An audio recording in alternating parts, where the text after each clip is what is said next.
Welcome to the Forensic Financialist, where we simplify business and leadership challenges and choose the road that leads to wisdom and excellence.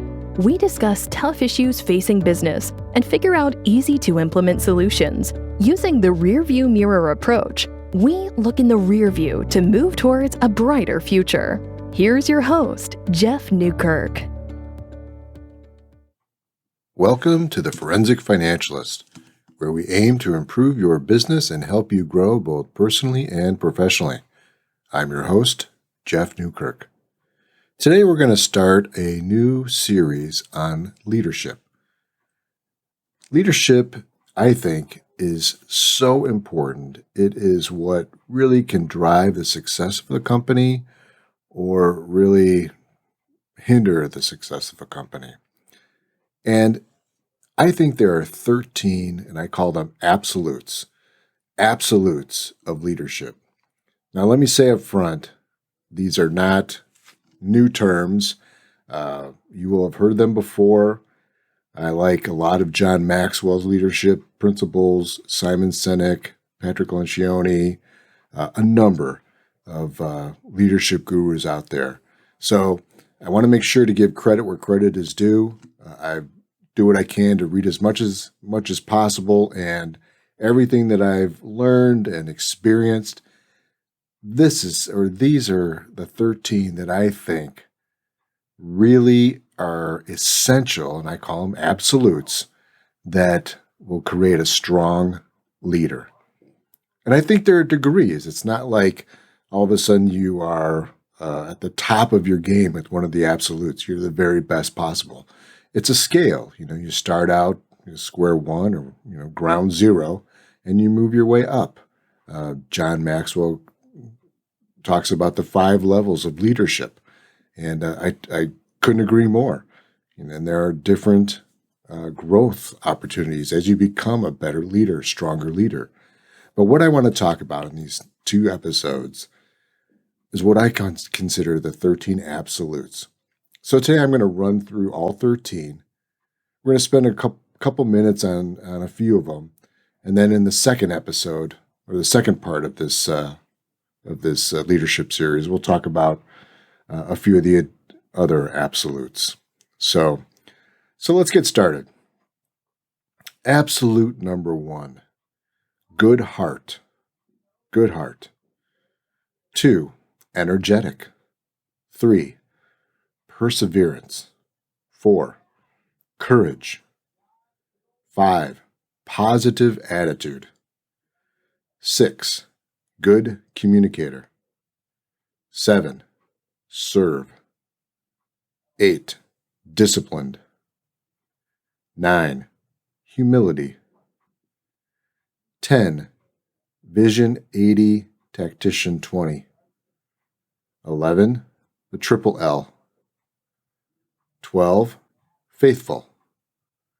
And 13, high emotional intelligence. Those are the 13 absolutes. Now, let's go and really dive into a few of these and talk about them in detail.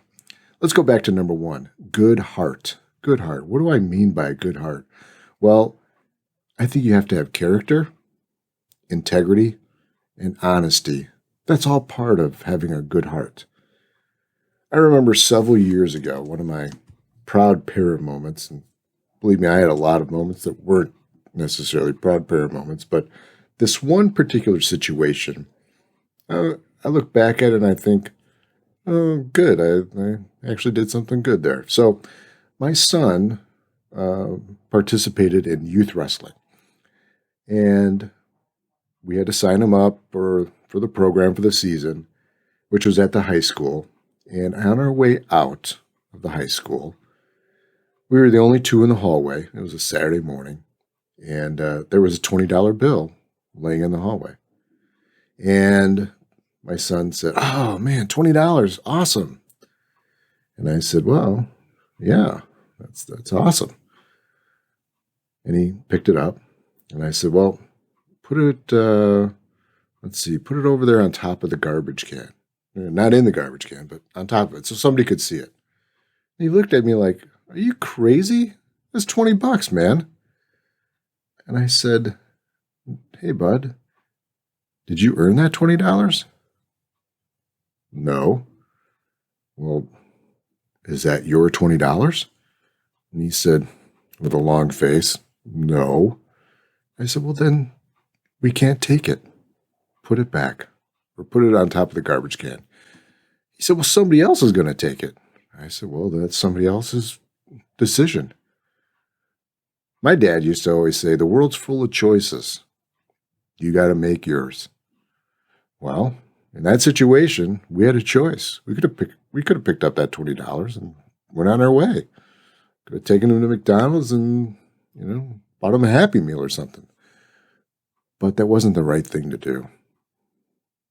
So like I said, I've had a few not so proud parent moments, but that one was a good one. And the good news about that particular situation is that my son to this day remembers it. And that was probably 12, 13 years ago. So good heart. Absolute number one of leadership is you've got to have a good heart. And that includes character, integrity, and honesty. Absolute number two is you've got to be energetic. You've got to have some energy. Brendon Burchard talks about the HP6. There are 6 high-performance habits that we need to have if we're going to be at the top of our game. And one of those is that we have to have energy. And I couldn't agree more. But what does this mean? Does this mean that we just, physically are like the Energizer Bunny and always on the go? No, that's not what it means. It means that we have to be physically in shape, but mentally we have to be in shape. We have to take care of our brain and we have to take care of our body so we have the right amount of energy that we can lead and people see us as a good example. I think back to a situation several years ago, and I was responsible for, it was a business, and I was in a situation where we were interviewing candidates for a position. And I felt it was always important that we conducted interviews as a team. So we had a series of interviews, and in one of the interviews, I was with somebody else, and candidate was exceptional. On paper, outstanding. And interview went very well. And interview was over, and so turned to the manager, and I said, hey, that was a pretty strong candidate. What'd you think?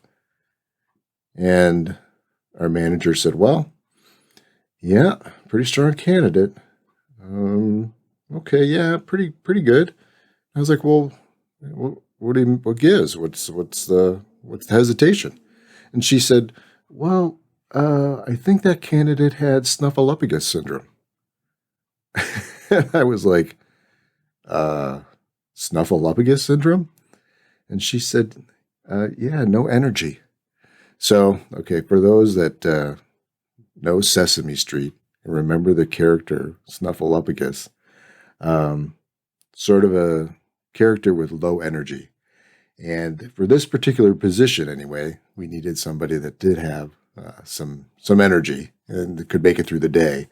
And in a very, I don't know if it was certainly a descriptive way to put it, but I'm not sure it was necessarily politically correct. But you don't want to have snuffleupagus syndrome. Can't even say it. We have to have energy. So absolute number 2, energy. And for our cognitive growth, I think we always have to be reading. We always have to be taking classes or go to a seminar. We have to challenge ourselves. Stay at the top of your game. Okay, absolute number 3, perseverance. It was Confucius that said there are 2 people. One said that she can, and the other, she said she can't. And Confucius said they're both right. So 2 people, I can and I can't. They're both right. You decide which one works for you. And what Confucius is saying is that we have a choice, right? We have a choice. We can decide to move forward and accomplish, or we can put our head in the sand and let the world pass us by and not have that will and determination to get through whatever is in front of us. So choose I can. Choose I can. Have the perseverance that you need to make it through the situation. Believe me, you are going to be challenged. You are going to be challenged with your integrity. You're going to be challenged with difficult situations that might not have anything to do with integrity or your moral compass, but just hard. It'll be easy for you to give up. You've got to persevere. You've got to have the will and determination to make it through. Why? Because people are looking to you. People are looking to you to finish the race, get across the finish line. Be that example. If you put your head in the sand and decide, I'm not gonna be able to do this. It's hard, or whatever excuse. What are people gonna see? They're gonna see somebody that is not determined, somebody that doesn't have the will, and they won't persevere. Okay. Number 3 is perseverance. Number 4, courage. Courage. Wow. The opposite of courage is fear. So, as a person of faith, and I try to have a strong faith, fall short many times, but as a person of faith, I have learned that in the Bible it says 365 times, do not be afraid. Now, in my opinion, if it says in the Bible 365 times, do not be afraid, one for each day, I think God really means it, right? He's really trying to get it through our head that we should not be fearful, but have courage. Have courage. Years ago, when I first started consulting, I completed a business plan for a client, and I was proud of it. I thought it was a good job. It was at the very beginning of my career. And we had a meeting, and in this particular meeting, there was my client and then another person that my client was trying to work with. And so I knew that the outcome of the plan was going to be, it was good news for my client, but bad news for who they were trying to do business with. So the person that they were trying to do business with responded very negatively, which I expected. And, really spoke about the plan in a negative way, which again, I expected. It wasn't what they wanted to hear. But I delivered the plan the best I could with the information that I had, and I was proud of it.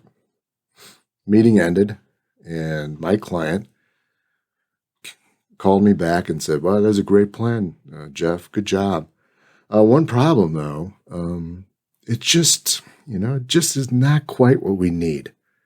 I said, "Well, okay. Well, what is it you need?" "Well, we're trying to come to an agreement with this other person who was at the meeting, and so we were wondering, Jeff, if you could go back and sort of fine-tune those numbers." I said, "Well, what do you mean fine-tune those numbers? The numbers are the numbers." "Well, yeah, but isn't there some wiggle room there?" So, you get the point, right? The point was I was being asked to compromise my ethics and deliver something that I knew was wrong, but that they wanted. So that was a tough lesson learned. I did not do it. I didn't go back and fine-tune the numbers, and I didn't have any more work with that client, and it hurt me financially. But I also could look at myself in the mirror and say, I made the right decision. And I can cite other situations that I've been in where my ethics have been really challenged. Really, really challenged. And most of the time, I'd like to say all, but I'm sure I've missed some of those challenges on occasion. But the big ones, I think I've done okay. I've made the right decision. It's cost me. It's cost me financially for sure, but that's okay. It's okay. At the end of the day, it's not about money. It's not about stuff. It's about doing the right thing. And you can't put a price on that. So we've been through 4: good heart, energetic, perseverance, courage. Let's knock one more out before we wrap up for today.